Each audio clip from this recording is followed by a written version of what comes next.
Hamınıza salam əziz dostlar. Bugün sizlərlə Futbol 26 Mobile oyunu ücretsiz gələn Rodrigo De Paul kartı necə alınır onu sizə göstərəcəm dostlar. Belə videoların davamı gəlməsini istərsinizsə kanala abunə olub like atmağı unutmayın. Hadi videomuza keçək. Videomuza keçdik dostlar.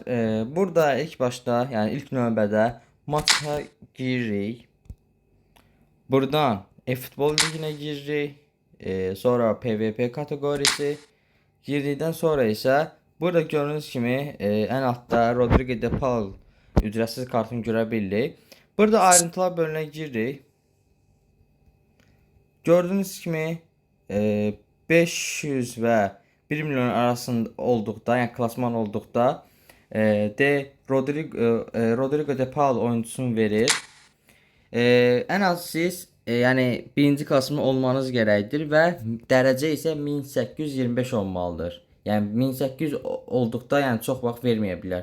Ona görə 1825 olmanız lazımdır ki, siz bu oyuncunu kadronuza qata bilərsiniz. Video bura qədər idi. Belə videoların və belə bilgilendirici videoların davamının gəlməsini istərsinizsə kanala abunə olub like atmağı unutmayın. Sağ olun, özünüzə yaxşı baxın.